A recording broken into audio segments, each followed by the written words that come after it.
it's not fun. I dread going to school every morning and being in a classroom full of people who do not share the same interests and values that I do.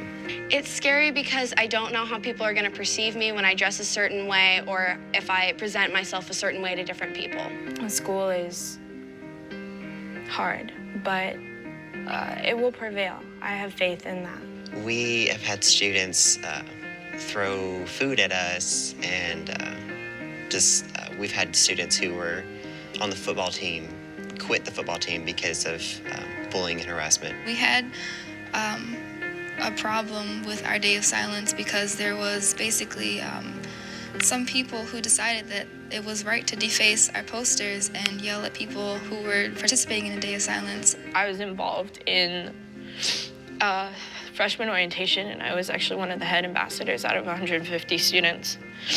I got my privileges revoked because some parent of one of the kids that was in my group called the school and complained that I was their leader and that I was not fit to be a student leader.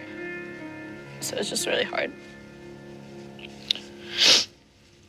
I got involved with GLSEN because I felt that the message that it has is really positive, and I want to help spread it around. I started my Gay Straight Alliance because I felt that students needed to be aware that there were LGBT students and to provide support for any LGBT student that might have needed it. We've come a long way in regards to gay rights and equality, but I feel like there's so much more that we can do, and I think our generation can accomplish a lot of that. Someday, a kid like me will not go unnoticed per se, but will be able to go through their school district and go through their lives without being nitpicked or bullied.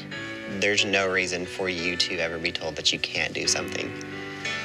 And you just keep pushing and pushing and pushing until it happens, because it has to happen, and it will. Thank you, GLSEN supporters, for helping GSAs all over the country. Thank you, GLSEN supporters, for all the work you've done for LGBT youth. Because of all your work, I am able to feel safe and happy. Thank you for supporting GLSEN. Thank you, GLSEN supporters, for giving me an opportunity to speak my mind and create a voice for myself in itself to create a better future.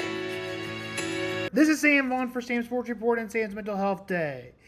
This is scary. I've never really talked about this, but this video you just saw inspired me. Bisexual, how some people can have lots of...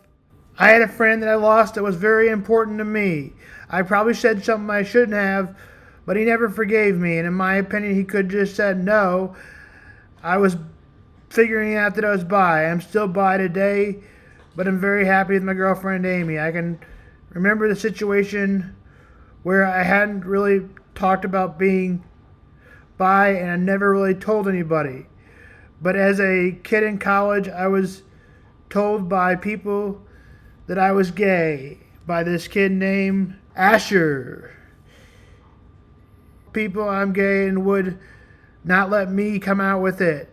It was very hard, and it was very much towards bullying. I know how these kids feel. I know it was different 10 years ago. Trust me, I was in the school, but this video is done so well that I just started to share it, and it inspired me. In baseball, the Royals lose last night.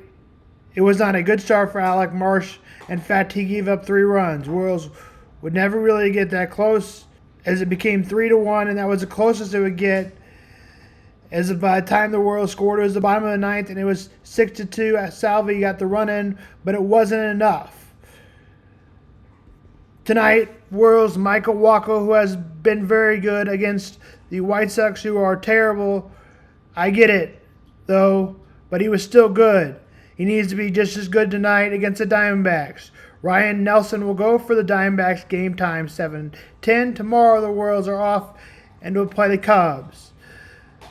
The Cardinals beat the Pirates by the same score as the previous night. This time it was the Cardinals coming out on top, 2-1. Though the Cardinals he gave up a run in the 9th. Paul Skeens was great.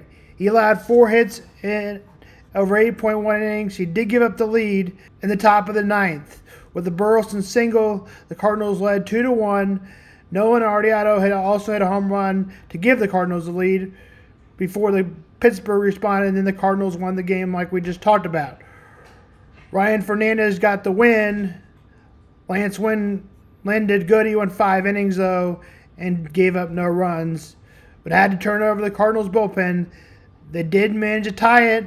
The Pittsburgh Pirates did, but the Cardinals, of course, were the winners at the end. The Cubs' offense has been lackluster last night. The Cubs scored 0, and now I think they would need to be sellers. So I think it's good they lost this week. They got to make a decision before the deadline. The team grabbed no runs last night. Cubs losing 1-0. Royals should definitely be buyers just because they haven't made the 9 years. And it's time to start winning again. The Cubs got the Royals on Friday. We might break that down tomorrow. We'll for sure break it down Friday. Here's more on the Chiefs owner Clark Hunt on the update of the stadiums.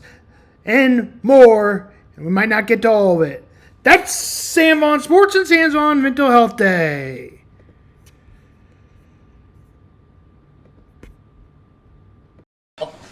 There are certain elements that I repeat every year. I want them to understand the culture of the club, the mission statement, obviously our goal. Our goal is to end up in New Orleans, getting to play for another Lombardi Trophy. But the challenge this year is going to be the distractions. There's going to be a lot of talk about us going back to back to back, and the challenge for the team really is to focus on the task at hand. Here at training camp, that's the next practice. As Coach Spags mentioned, here in a few weeks, that's going to be the Baltimore Ravens, and we really have to be in the present if we want to have a chance to achieve our long-term goals. The recent passing. We appreciate what the Kansas legislature did in passing the upgrade to the Star Bond bill that potentially would give us an opportunity to look at a stadium over there. And we're going to work very hard over the coming months and years to come up with a solution that makes sense for the organization, for the team, but also one that makes sense for the community.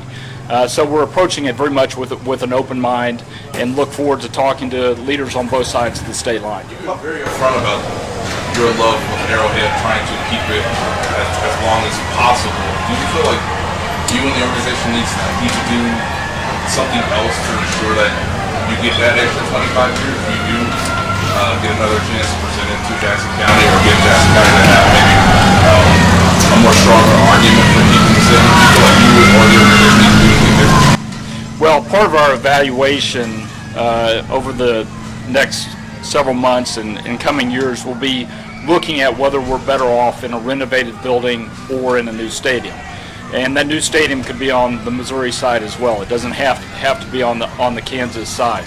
I had a bunch of season ticket holders come up to me today to share how special Arrowhead is with them, and we know that, but we do have to look to the future, and potentially having a new building, whether it's on the Missouri or Kansas side, may make the most sense. For a long time, you were consistent in saying that your preferred outcome was a renovated Arrowhead. Do you still feel that way? Is that your desired outcome? We're really approaching it with an open mind, and we don't have a desired outcome. We just have to find a solution that works for the community and something that works for the club. Is there any way that whenever a vote fails, there's speculation and there's some national punditry about the interest that maybe the Chiefs would have outside of Kansas City? Can you see any scenario where you would consider an option outside Kansas City Metro? Yeah. Well, we have a special connection with the community and with the Chiefs Kingdom, and our focus is very much on finding a solution here in the metropolitan area. Have you looked at there's that 6 month, Mark Donovan had mentioned about kind of 6 months or something. The deadline, are you kind of putting the deadline at 6 months too, or is it something where you're more open-minded with it? Yeah, I think what Mark was trying to communicate is the urgency, and we definitely feel like this is an urgent issue that we've got to find a solution for in the near term. And I would agree with Mark that we would like to make some significant progress over the next 6 months. I know from having been through a few stadium efforts that they're slow moving and unpredictable, so to say we'll be able to get to the finish line in 6 months is probably optimistic, but we would like to make some progress.